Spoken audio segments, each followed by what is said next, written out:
Kita ulas lebih lengkap soal program diskon ala Prabowo ini, seberapa efektif dapat mendorong aktivitas perekonomian di masyarakat. Kita ulas bersama pakar ekonomi UI, Telisa Aulia Valianti, dan anggota Komisi 11 DPR RI dari fraksi Partai Demokrat, M. Fatih. Selamat malam, Mas Fatih. Bu Telisa. Selamat malam. Selamat malam, Pak Fatih, selamat malam. Ya, saya mau ke Bu Telisa dulu. Bu Telisa, kalau dilihat dari programnya Pak Prabowo ini BSU 150.000 untuk 2 bulan, berlaku untuk Juni dan juga Juli. Artinya nanti keseluruhan yang akan mendapatkan bantuan upah ini, subsidi upah ini adalah sebesar Rp300.000. Nah, menurut Ibu sendiri dalam Rp300.000 selama 2 bulan bantuannya, ini cukup nggak sih untuk mendorong perekonomian kita? Ya, jadi kalau kita lihat cukup atau tidak cukup dalam konteks ini kan jadi lebih baik ada daripada tidak ada sama sekali ya. Memang kalau kita lihat secara nominal angka 150.000 ini tentu relatif kecil seperti itu ya. Namun karena ini memang kondisi kita sedang membutuhkan sekali stimulus yang ada, menurut saya itu bertahap sebagai awalan akan sangat membantu seperti itu. Jadi kalau dihitung secara simulasi kepada pertumbuhan ekonomi, stimulus-stimulus yang sudah dikeluarkan oleh pemerintah 6 paket ini ya itu bisa maksimum berkontribusi pada pertumbuhan ekonomi sebesar 0,1% seperti itu kira-kira ya dari simulasi yang kita lakukan. Tapi kita belum memecah sih per satu-satu, tapi kalau digabung keseluruhannya kira-kira simulasinya kontribusi terhadap PDB-nya itu adalah 0,1%. Oke, kalau dari DPR sendiri, Mas Fatih, kalau tadi dilihat kan oke, mungkin tidak terlalu besar, tapi kemudian yang penting ada, dan kemudian juga ada kan paket-paket atau stimulus-stimulus lainnya. Nah ini memang semuanya akan digelontorkan selama bulan Juni, Juli, 2 bulan saja atau gimana Mas Fatih? Iya, memang ini kita harapkan akan menjadi sebuah program yang bisa diteruskan oleh pemerintah, karena mengingat program ini sangat baik. Jangan dilihat 300.000-nya per orang, tetapi penerima bantuan yang kurang lebih sekitar 17 juta orang ini akan memberikan dampak, diharapkan akan memberikan dampak ekonomi khususnya di level yang paling bawah.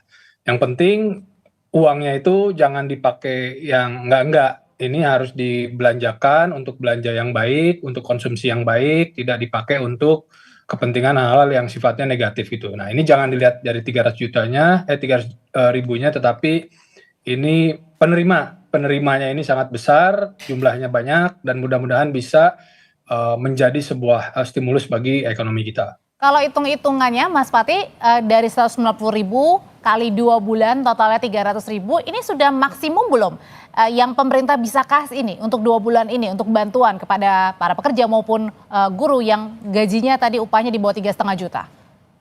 Iya, tentu nanti ini akan dilihat bagaimana efektivitas daripada penggunaan dana ini, bagaimana efeknya nanti kepada ekonomi. Tadi Ibu Telisa sudah menerangkan bahwa kurang lebih hasil hitung-hitungan itu 0, sekian persen, tapi ini kita lihat nanti realisasinya seperti apa. Nah, kalau misalnya efeknya ini bisa baik, bisa sesuai dengan harapan, bisa membantu memutar roda ekonomi lebih cepat, ya tentu kita mendukung pemerintah untuk bisa melanjutkan dan juga menyesuaikan secara besaran dan jumlahnya gitu.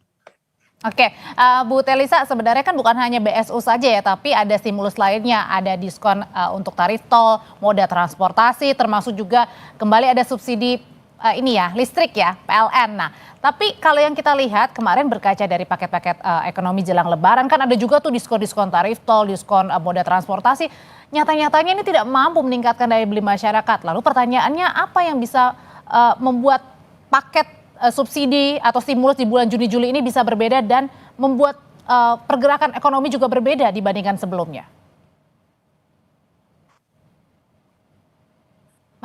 Jadi kalau kita lihat memang stimulus ekonomi ini kan begini ya, biasanya tuh diberikan kepada kelas bawah ya, terutama ketika ada bantuan sosial seperti itu. Nah, kalau sekarang diberikannya kepada kelas menengah ya, terutama yang berpendapatan 3,5 juta ini. Kan kalau sebelumnya adalah yang tidak berpendapatan ya, misalkan miskin ekstrim, terus yang dalam kondisi kemiskinan itu diberikan bansos. Nah, kalau sekarang tuh subsidi upah terutama untuk sektor padat karya. Nah, itu yang membedakan sih dengan sebelumnya, karena kan kita memang banyak dikompos oleh kelas menengah. Nah, penduduk kelas menengah itu salah satunya mungkin dari base minimal 3,5 juta itu adalah mereka yang rentan miskin. Jadi program ini adalah untuk menjaga agar yang rentan miskin ini tidak masuk ke dalam jurang kemiskinan. Jadi untuk menjaga juga tingkat kemiskinan. Jadi selain untuk daya beli, juga untuk menjaga agar yang rentan miskin itu tidak jadi jatuh miskin seperti itu. Jadi itu sih yang perbedaannya dengan sebelumnya. Jadi kalau sebelumnya, dan ini juga untuk mendukung industri manufaktur padat karya, karena di situ kan dibilang subsidi upah untuk sektor padat karya, karena padat karya kita ini manufakturnya kan belakangan ini banyak kendala gitu ya dari sisi PHK-nya dan lain, makanya itu Tapi sekarang bisa didorong membantu lagi. nggak sih Jadi menurut Bu Telisa sendiri dengan 6 subsidi? iya, tentunya itu akan membantu ya Mbak ya, karena kan sektor padat karya sendiri kan memang sedang kesulitan. Nah, ketika dibantu dengan subsidi upah ini, setidaknya bisa meringankan juga dari sisi perusahaan, jadi tidak hanya dari sisi konsumennya, tetapi juga dari sisi perusahaannya seperti itu. Juga itu kan industri-industri manufaktur padat karya untuk membuat uh, um, daya beli dari manufaktur itu sendiri, dan juga bagaimana mereka bertahan di perusahaan gitu ya. Jadi untuk perusahaan sendiri tentu ini akan sangat membantu ya.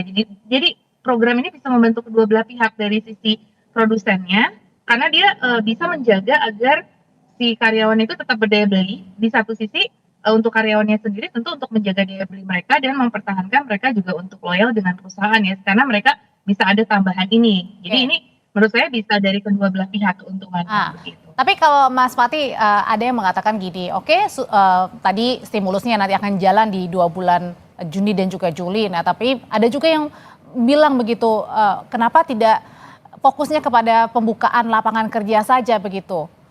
Jadi tidak hanya fokus kepada tadi subsidi, kemudian juga pemberian bantuan upah begitu kan, yang untuk menyokong roda perekonomian masyarakat menengah, juga mereka yang nyata-nyatanya sekarang banyak yang terkena PHK, susah mencari kerja, job fair juga ini banyak di mana-mana, tapi belum tahu nih menyerap berapa banyak para pencari kerja.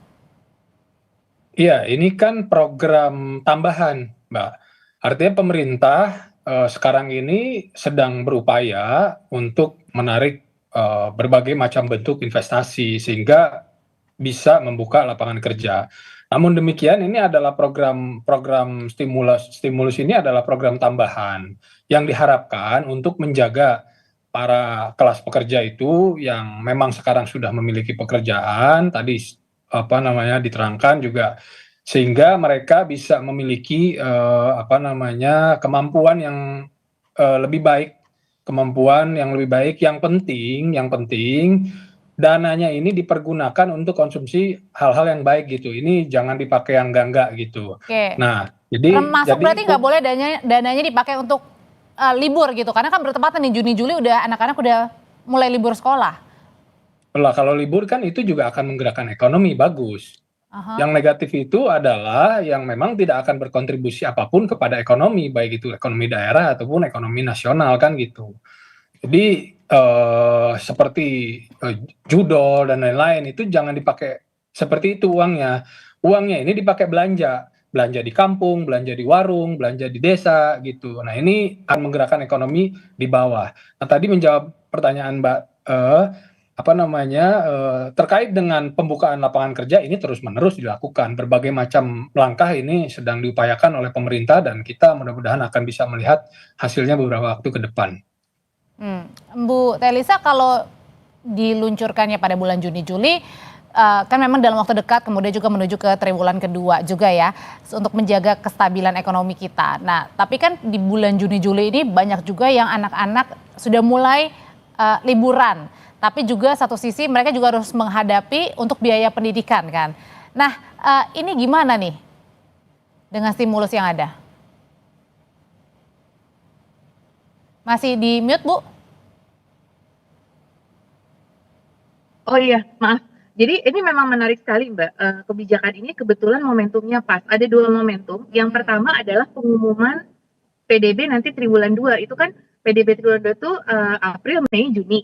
Nah, terus kemudian, jadi ini untuk mencapai target PDB juga, karena kan PDB 1 kita kan agak low. Nah, oleh karena itu untuk mengejar di kuartal 2 kita kejar nih. Nah, salah satunya dengan stimulus-stimulus ini, supaya pertumbuhan ekonomi kita bisa lebih dari 4,87. Syukur-syukur bisa 5% seperti rata-rata yang selama ini kita capai. Nah, yang kedua, ini ada momen seasonal. Seasonalnya itu adalah bersamaan dengan anak sekolah. Jadi, ini juga harapannya tadi seperti ya mendukung yang disampaikan oleh Pak Fatih ya, bahwa sebetulnya ini momentum ini buat belanja hal yang positif. Nah, belanja hal yang positif itu juga bisa mendukung anak-anak sekolah untuk biaya pendidikan. Karena kan kita tahu salah satu yang membebani masyarakat ini juga dari biaya pendidikan. Nah, biaya pendidikan ini harapannya bisa terbantu dengan, karena kan gini, kalau PNS kan ada gaji ke-13. Selama ini kadang-kadang ada kecemburuan atau keirian dari non-PNS, itu enak ya kalau PNS anak sekolah dijamin oleh adanya gaji ke-13. Nah, ini di private sector, yaitu ya salah satunya di industri manufaktur padat karya, itu untuk karyawan-karyawannya ini juga kita dukung dengan program ini gitu kan, berarti untuk biaya pendidikan juga. Jadi alokasinya memang tadi kan rumah tangga Apa juga harusnya pasti diperlebar punya nggak sih Bu rasional. Telisa? Kan tadi kan memang sudah dibilang bahwa di bawah 3,5 juta ya untuk guru, untuk para pekerja begitu. Nah, apakah harus dilebarkan lagi kategori yang bisa menerima bantuan nih, supaya tidak hanya yang di bawah 3,5 saja nih, karena kan masyarakat menengahnya juga banyak sekali di sini. Iya, ketika memilih itu namanya biasanya pemerintah melakukan tes yang namanya proximing test, seperti sama waktu misalkan kemiskinan siapa yang eligible, menentukan eligibility itu pasti ada suatu proximing testnya terlebih dahulu. Jadi ini saya yakin pemerintah juga sudah ada semacam proximing testnya, kelas mana, karena biasanya kan pendapatan dibagi beberapa desil ya, desil 1 sampai desil 10. Nah, itu nanti dilihat nih desil mana yang punya impact kepada pertumbuhan ekonomi. Jadi saya rasa ini bertahap, sama kayak diskon listrik tadinya cuma mau 2 bulan, nanti ada evaluasi kembali. Jadi saya yakin nanti dari pemerintahan juga bersama-sama dengan DPR akan memutuskan, nanti evaluasi dulu nih, apakah perlu diperlebar atau enggak. Satu, nanti tergantung hasil evaluasi tersebut, oh ternyata ini masih kurang, masih perlu ditingkatkan, nanti menerima juga masukan dari masyarakat pastinya. Terus kemudian yang kedua, nanti dari respon masyarakat kan pasti tadi ya, again ada masukan-masukan. Terus yang ketiga yang pasti adalah ketersediaan APBN-nya. Kalau diperlebar kan otomatis APBN yang harus dikeluarkan lebih besar nih dari sisi funding. Nah, nanti kan akan melihat nih kemampuan APBN seperti apa, defisitnya supaya tetap terjaga dan sebagainya. Jadi kalau menurut saya ini kita lihat dulu nih, nanti ke depannya sangat terbuka harusnya untuk evaluasi dan perbaikan atau pengembangan lebih lanjut. Berbicara soal kemampuan APBN kita nih, Mas Fatih, apakah 300.000 ini sudah maksimal banget? Kalau kita lihat sebelum-sebelumnya kan di era pemerintahan sebelumnya ada bantuan 300.000, kemudian di masa Covid juga bahkan 2 kali lipat lebih besar. Kalau dari sisi kemampuan tentu saja ada kemampuan, namun mana yang lebih efektif? Ketika penggunaan APBN ini mana yang akan berefektif, mana yang akan lebih bisa untuk membantu memacu economic growth. Nah, makanya ini saya pikir menjawab pertanyaan tadi, ini sangat mungkin untuk dilebarkan, sangat mungkin untuk dilakukan penambahan, disertakan parameter-parameter lainnya. Namun di awal ini saya pikir kita harus apresiasi ikhtiar pemerintah di dalam rangka untuk menjaga kelas ekonomi tertentu sehingga tidak jatuh ke bawah. Ini adalah sebuah support, ini adalah sebuah hal yang sangat baik kita dukung, dan mudah-mudahan ke depannya bisa sesuai sasaran, bisa sesuai dengan apa yang direncanakan, dan mudah-mudahan efektif untuk bisa berkontribusi kepada pertumbuhan ekonomi. Oke, Mas Fatih, khusus untuk tadi BSU, kalau misalnya bantuan langsung tunai kan sudah ada data-datanya. Tapi kalau misalnya untuk subsidi upah nih, bantuannya gimana cara tahu bahwa oh ini loh orang yang tepat sasaran? Kan sudah teridentifikasi kurang lebih kelas pekerja yang jumlahnya ada sekitar 17 juta orang. Nah ini gimana nih, yang prioritasnya mana dulu, di mana? Jadi yang maksimal penghasilannya itu 3,5 juta. Kan gitu. Terus juga tidak menerima program-program bantuan lainnya dari pemerintah. Nah, inti adalah asas keadilan. Jadi kalau misalnya tadi oleh Bu Telisa disebutkan bahwa misalnya kalau PNS itu punya gaji ke-13, dan juga kalau pekerja private sector itu yang gajinya sudah UMR dan sudah dipandang mampu, nah itu tidak di dalam kategori orang yang menerima bantuan ini gitu. Nah, ini khusus secara spesifik diberikan kepada kelas pekerja dengan pendapatan tidak lebih dari 3,5 juta dan sudah teridentifikasi tentunya kurang lebih sekitar 17 juta orang, dan saya pikir 300.000 rupiah kali 17 juta ini mudah-mudahan bisa memberikan kontribusi yang baik lah bagi pertumbuhan Berarti ekonomi. artinya kalau yang saat ini bisa terkena PHK atau tidak bekerja ini tidak dapat ya, karena yang tadi ukurannya adalah di bawah 3,5 juta ya. Ya, saya pikir melihat kriteria penerimanya mungkin seperti itu. Bu Telisa, ini kan memang masih terlalu dini kalau misalnya kita evaluasi, tapi kalau boleh diandai-andai, mungkin apalagi yang bisa dilakukan atau dimaksimalkan supaya untuk menggerakkan ekonomi dan tadi menjaga juga agar pertumbuhan ekonomi ini tetap di atas 5%. Bu Telisa. Jadi kalau menurut saya ini sudah tepat ya sinergi yang dilakukan, tinggal nanti dengan itu kan banyak kan dari sisi fiskal ya, kebijakan fiskal nanti tinggal didukung dengan sinergi dari kebijakan moneter dari sisi likuiditas. Kemarin sebenarnya sudah turun, jadi bagaimana mensinergikan dengan kebijakan di sisi moneter dan juga kebijakan strukturalnya.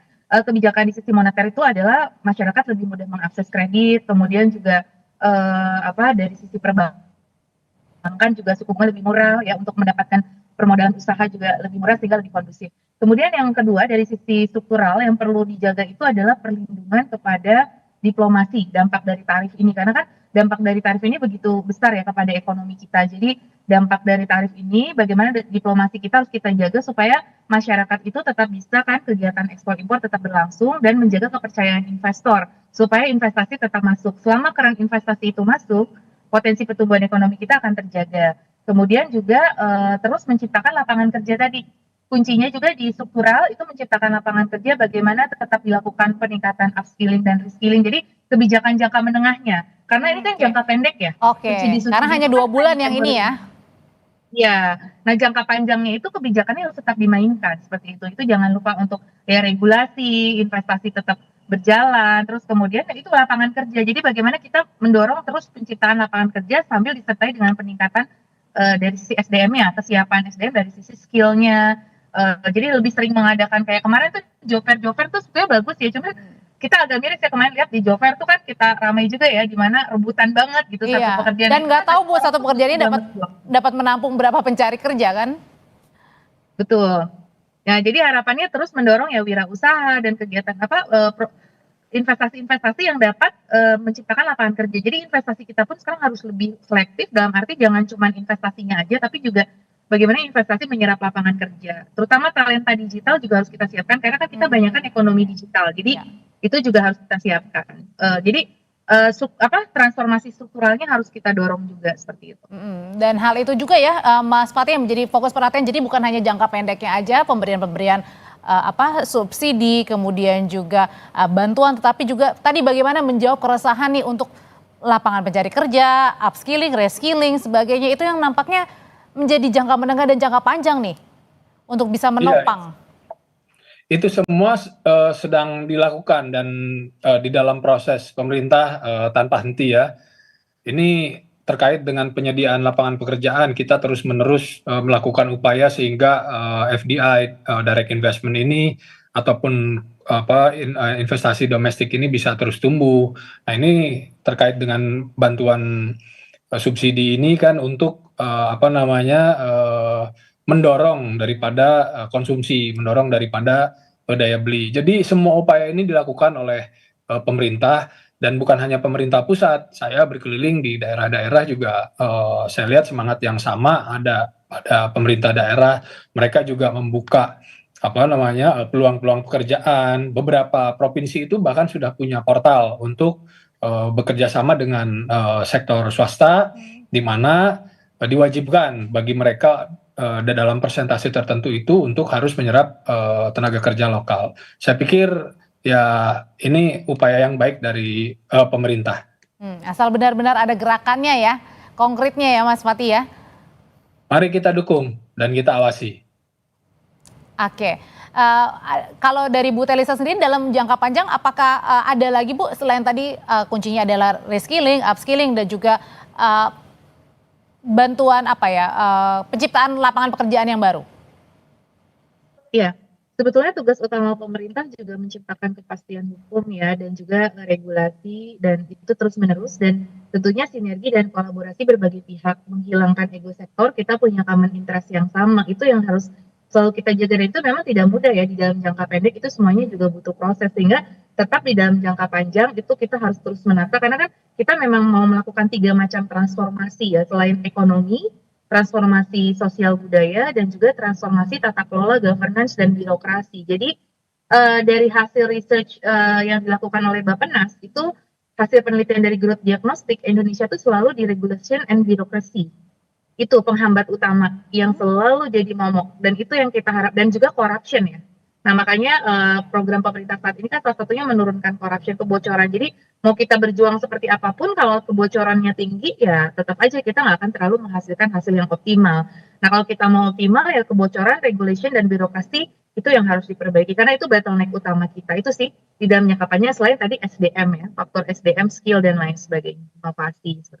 Oke, kalau dari DPR sendiri ada nggak sih juga kemudian hal-hal yang diungkapkan untuk segera pemerintah juga bisa lakukan karena kan tadi menunggu Juni, Juli di bawah 3,5 juta rupiah tapi kan jangan dilupakan juga Mas Fatih ketika ada kaum kelas ekonomi menengah yang di atas 3,5 juta tapi yang mereka juga sedang berjuang nih susahnya mencari kerja kemudian juga mungkin terkena PHK yang mereka itu tidak punya pilihan, singkat aja.